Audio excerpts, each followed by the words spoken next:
Howdy folks, Doc here with Last Best Tool. Well, you know how much I love magnetic mats, and I'm particularly fond of the Snap-on ones. We'll get into why.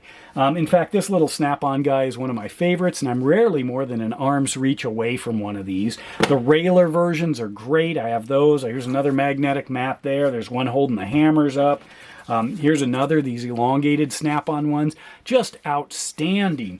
In fact, this was my first kind of Snap-on one, but it's a Blue Point. This is the Blue Point. If you look at that, the KMM 126, I believe.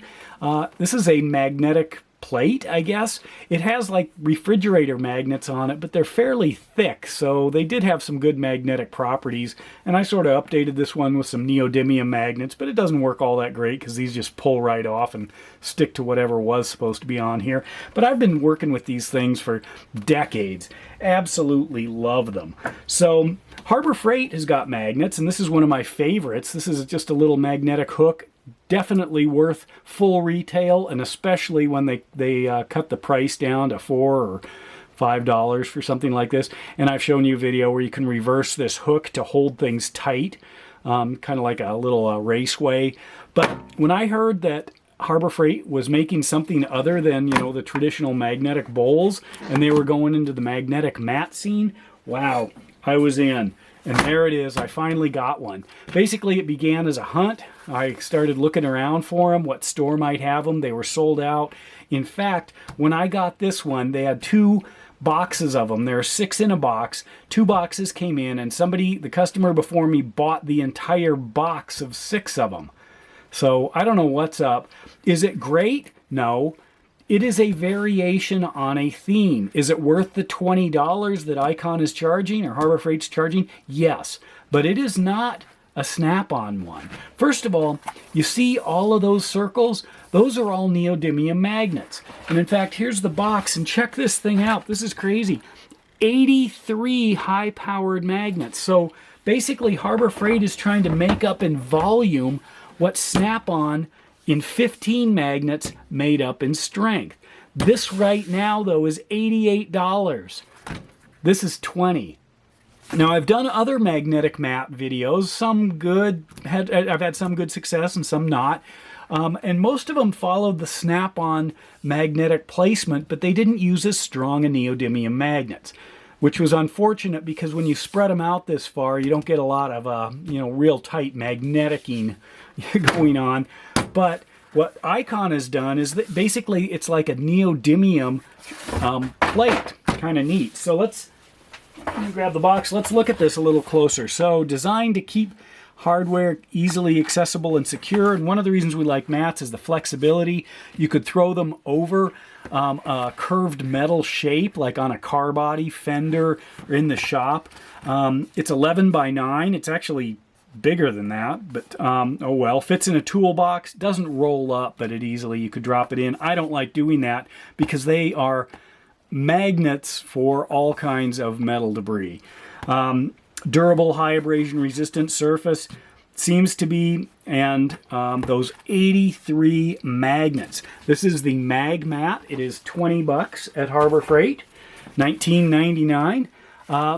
It's a decent magnetic mat, but I would put it almost more in the class of kind of the magnetic trays or magnetic cups or bowls. And that is because it does not have anywhere near the strength of the Snap-on. But this can be too much. So here is an example. I've got, I guess I don't have a big Icon wrench, so I'm going to use a Snap-on wrench, even though it's on an Icon thing. It should still work. But anyway, I've got a 22mm wrench. I can drop this on here. Now, watch this. I'm going to hold this so it's not getting the Snap-on. What's happening here? I can easily lift it off. In fact, I'll get rid of this for right now just so you can see.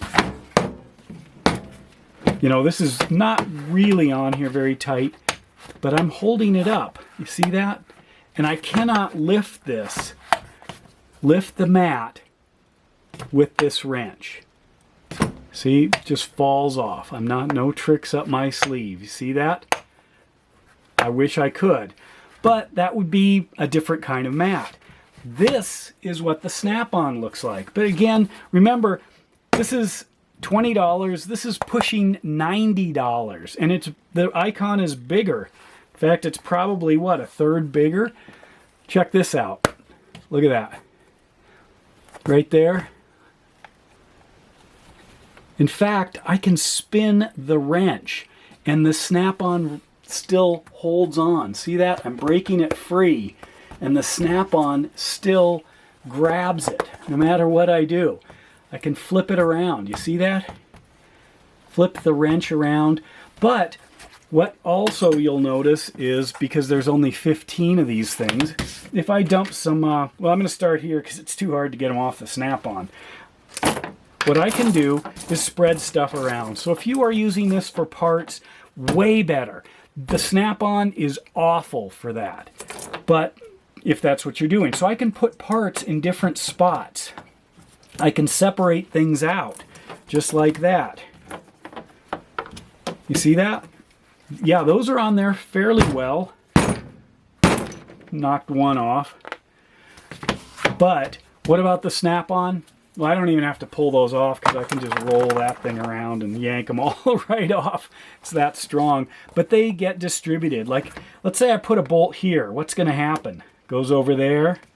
Try it again. There. Where's it going to go? Because it's not on anything. Went up there. Whoop, up there. It's not, in fact, if you look at this, see if I can get these off. Man, are they on tight. That's the problem. If that's too much for you. So too strong, too weak, both have their issues. But as you see those marks, that means anything in this space cannot be easily occupied by a small part. So if I set this here, and here, whoop, there's as soon as I move it, it's got to decide where it's going to go. And that can be an issue. But if you're using larger stuff like a tool, boom, there it is. And that is on there tight. That is not going to fall off. Even when I spin it, it stays on. So that's one of the differences. Is it worth paying $88 for one of these? Only if you need to hold big tools, big heavy tools, say on a fender, and that's not most of us. If you just want to have something that works as like a flexible parts tray or something that you can put a wrench on, and up to a point it won't fall off. But you get very far and it will. So there's that. If you want to, stick a 22mm wrench onto a magnetic mat. So should you race out and grab one of these? Maybe call and see if they've got them in stock first. But overall, for a $20 kind of flexible small parts tray, yeah, outstanding. Would I get another one? Yeah. Is it a snap-on? Is it like this? No, this is an entirely different tool for, I would say, entirely different uses. Same side of the spectrum, but this thing does what it does well, this thing does what it does well, and the overlap is not much.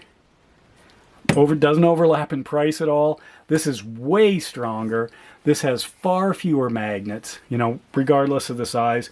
So if you're just looking for a utility magnetic mat, something just to keep things organized, you're not going to put big tools on it, you don't need high performance magnets, absolutely the Icon.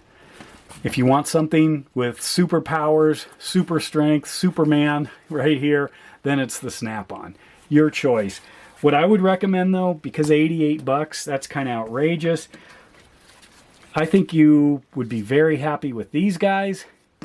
Maybe with these, starting to get up into a little bit of money. And I think most people will be happy with this as far as a parts organizer. I wouldn't mind covering the entire top of a toolbox in these things. And that's what that $20 allows.